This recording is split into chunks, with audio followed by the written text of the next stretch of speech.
Yun oh, what's up mga kasangga? So yun, welcome na naman sa ating panibagong vlog.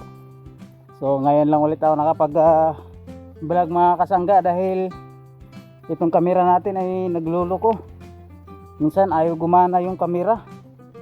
Gawa ng may kalumaan na kasi yung cellphone natin mga kasangga, tapos may issue pa. Kaya nagluloko na yung kamera niya. Minsan nag-i-error. So anyway mga kasangga, so ito, nakapag-vlog na tayo dahil gumana na siya. Tapos ang gagawin ko ngayon mga kasangga ay magbubunot ako mga kasangga. Magbubunot ako ng bao para gawing uling. So yun ang mission natin ngayon. Actually marami na akong nabunot mga kasangga. Hindi ko lang na vlog gawa ng hindi gumana yung camera ko. Ito, saka doon banda, area na yan dyan, dyan banda, saka yun.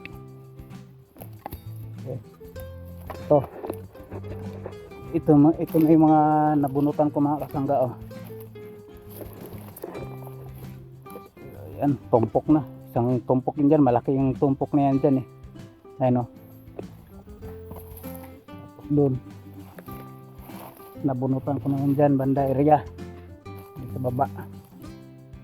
Yung papunta ron hindi pa, maliliit na tumpok na yan. So unahin ko muna yung dito banda sa taas kasi malalaking tumpok yung mga kasangga.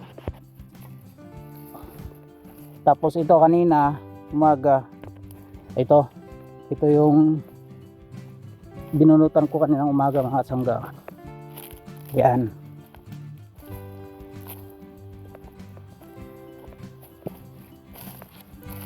yung binunutan ko kaninang umaga.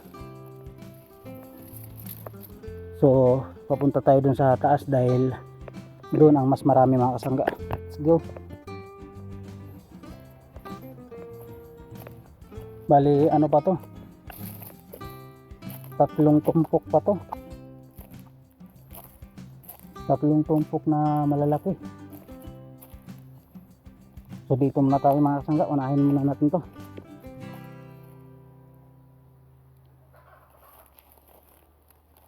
Okay, doon muna sa taas. Sa taas. Unahin muna natin dito banda sa may itaas mga kasangga. Medyo marami to.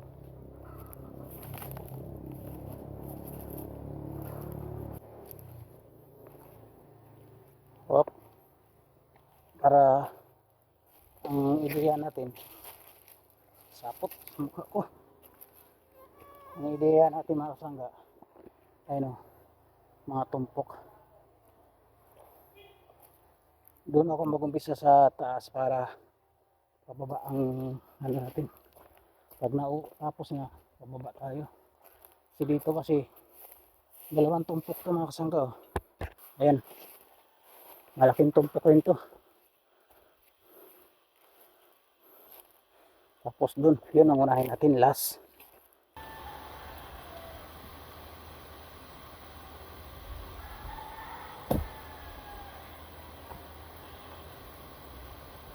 Lagay mo tayo ng mga gloves mga kasangga para hindi masakit sa kamay.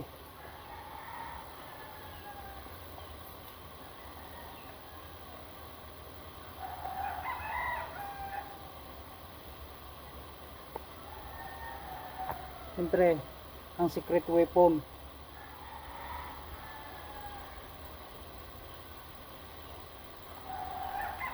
ang triol. Okay, let's do this.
ay mga kasangga, dito kasi sa amin sa ganitong ginagawang uling, hindi kasi uso sa amin dito na gumagawa kami ng uling na gawa sa kahoy.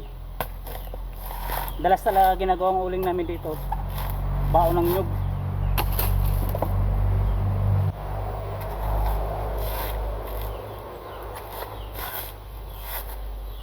Hindi uso yung uling na kahoy dito.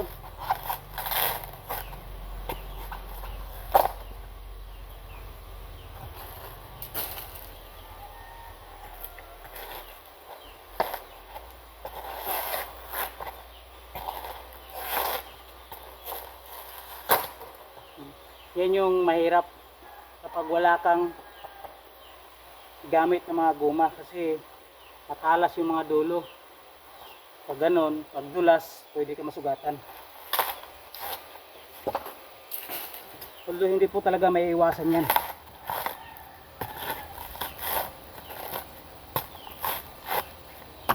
Normal lang yan. Kaya kailangan gumamit ka na lang ng safety gear para iwas damage sa iyong kamay.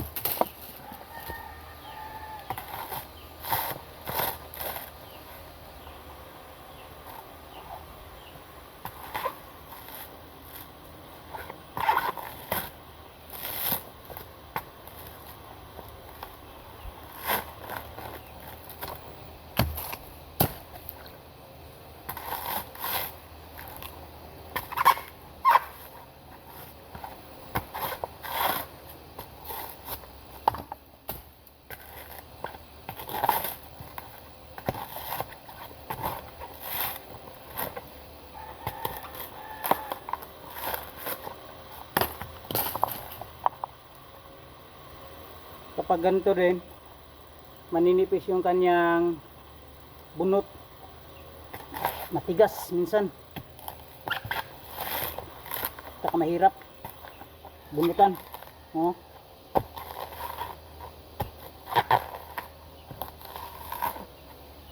Mas maganda pa yung makapal yung kanyang bunot, madali.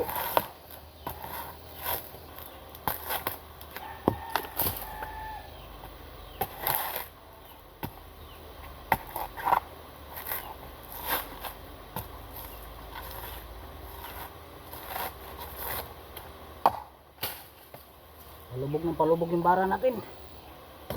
Lambot yung lupa.